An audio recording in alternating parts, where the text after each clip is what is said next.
Kisah Misteri Teman-Temanku by Teddy Snada. Episode Menempati Rumah Baru. Alik adalah pendatang dari Jawa Tengah.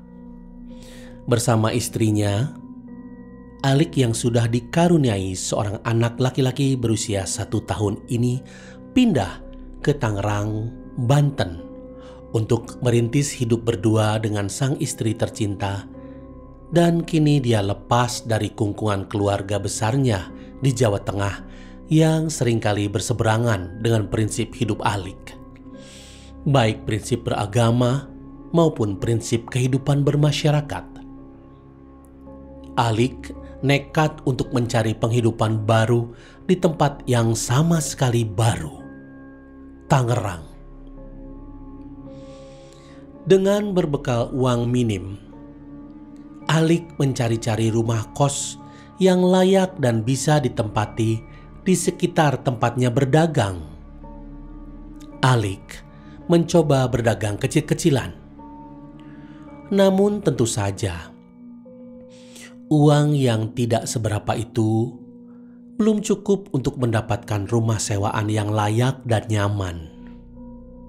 Harga-harga saat itu sudah melambung tinggi, membuat Alik hampir putus asa untuk terus berjuang mencari tempat tinggal bagi keluarganya. Sementara ini, dengan berat hati, keluarga Alik harus menumpang di famili jauhnya. Di ujung putus asanya, Alik diarahkan oleh orang-orang di sekitarnya untuk melihat-lihat sebuah kontrakan kecil berukuran 3x8 meter di daerah yang sangat sepi. Alik mendapati rumah itu sangat tidak terurus. Bangunan lama yang sangat lembab dan beraroma kurang enak.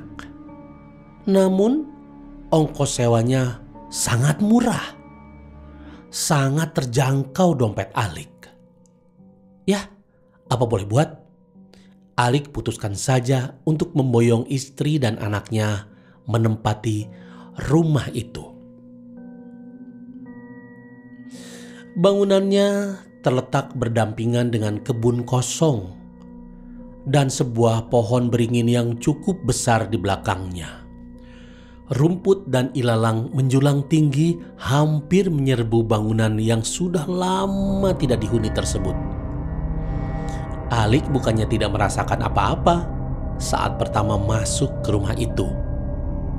Bulu kuduknya meremang dan perasaannya kurang nyaman. Langsung saja Alik berpendapat bahwa rumah tersebut ada penghuninya. Namun, mau peduli apa? Sepanjang dia hidup, dia tidak pernah diganggu makhluk halus, pikirnya. Desas-desus berkembang di sekitar tempat Alik tinggal. Konon, rumah itu berhantu sudah mulai terdengar oleh Alik dan istrinya. Mulut tetangga yang nyinyir sudah mulai terdengar. Namun yang membuat Alik kuat bertahan adalah sikap istrinya yang tidak peduli dan kuat bertahan dari guncingan itu. Memang aneh sekali rumah ini. Apabila hari mulai beranjak maghrib, orang-orang sering bergegas lari saat melewati rumah Alik yang berada di gang itu. Alik sendiri melihat dan merasakannya. Jangan ditanya deh, bila sudah jam 9 malam misalnya. Hanya suara jangkrik dan kodok yang terdengar. Tidak ada lagi sepeda motor lewat di depan rumahnya. Apalagi orang jalan kaki.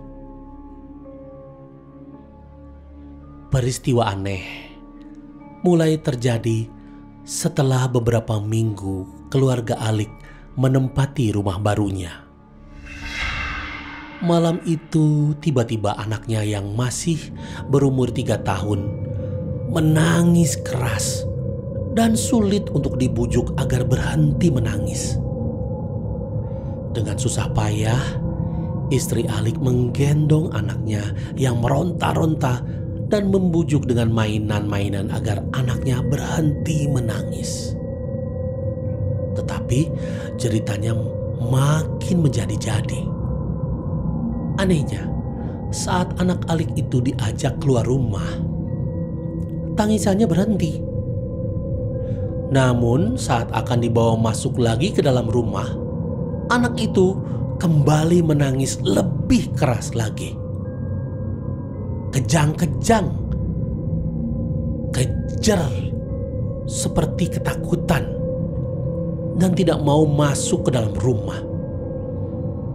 Terpaksalah istri Alik mengasuh anaknya di luar rumah.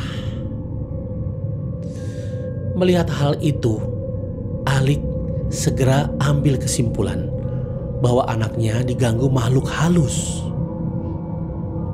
Dengan sebisa-bisanya, Alik mengambil air wudhu dan mendirikan sholat sunnah di tengah rumah itu. Setelah itu, Alik membuka surat Yasin dan membacanya. Tetapi tiba-tiba sesaat setelah surat Yasin dibacakan, terdengar geraman dan raungan keras di telinga Alik.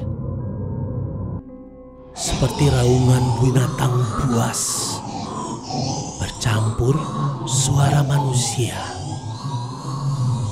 Selain itu, Alik juga mendengar suara tawa terbahak-bahak, lalu menangis, dan suara orang menjerit minta tolong.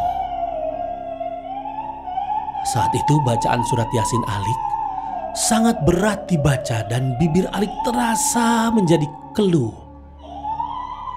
Sehingga Alik ngaco membaca surat Yasinnya.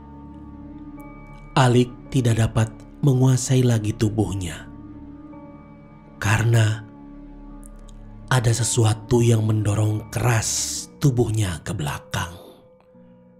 Dan efeknya, tubuh Alik yang sedang duduk bersila itu bergeser ke belakang dengan kuatnya.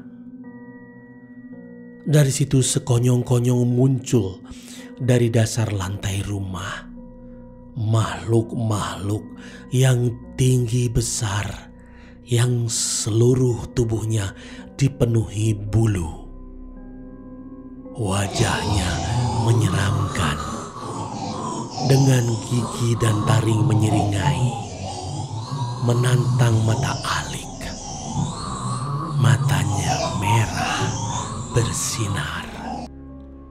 Mereka muncul tidak hanya sendirian, tetapi bergerombol. Dengan segala kekuatan, Alik bertahan dengan berdoa kepada Allah agar dilindungi dari kejahatan makhluk yang muncul di depannya. Mereka berdiri mengangkangi tubuh Alik. Sekuat tenaga, Alik bertahan dengan doanya.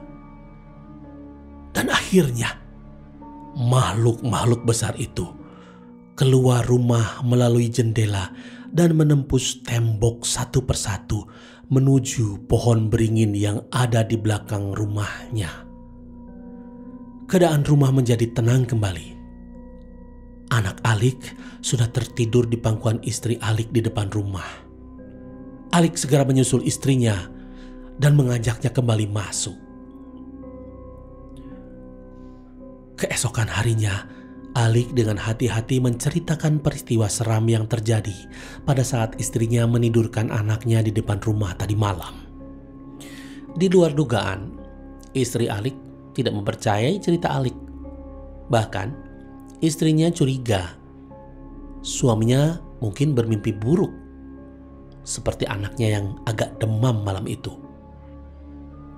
Alik tidak dapat memaksakan agar istrinya percaya akan ceritanya tadi malam. Lebih baik diam saja, kata Alik. Namun beberapa hari kemudian, di siang bolong, istri Alik menjerit jerit tidak karuan di halaman rumahnya sambil mendekap anaknya. Istrinya berteriak minta tolong sambil memanggil nama Allah. Berulang-ulang, anak yang dipeluknya menjerit keras sambil meronta-ronta ketakutan. Alik yang sedang berada di kamar kecil segera lari ke depan rumahnya. "Tolong mas, tolong, ada makhluk besar berbulu tadi. Mau ambil anak kita. Dia muncul dari pohon beringin." Istri Alik menerangkan sambil bergemetar. Diraihnya kedua permata hatinya itu dan dibimbingnya masuk ke dalam rumah. Alik susah payah menenangkan istri dan anaknya. Mesti begitu. Peristiwa demi peristiwa seram Alik lalui. 4 tahun sudah keluarga Alik dapat bertahan di rumah horor itu. Walaupun gangguan tidak pernah berhenti.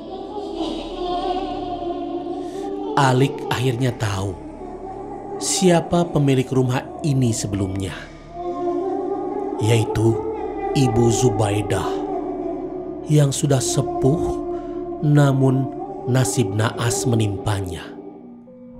Ibu Zubaidah wafat setelah dianiaya oleh cucunya sendiri. Sang cucu menginginkan harta si nenek yang lumayan banyak. Namun di rumah itu juga si nenek menemui ajalnya di tangan si cucu. Setelah keluarga Ali pindah dari rumah itu, rumah tersebut telah dibeli oleh bos mobil angkot dan dia menyuruh seorang sopir angkot dan keluarganya untuk tinggal di sana. Berita terakhir yang terdengar oleh Alik, anak si supir angkot mengalami kegilaan dan istrinya meninggal dunia di rumah itu. Penduduk sekitar sering mendapati si supir angkot duduk melamun berlama-lama di depan rumah kecil yang penuh setan itu, sambil bicara sendiri. Alik mengelus dada mendengarkan cerita nasib penghuni rumah setan itu.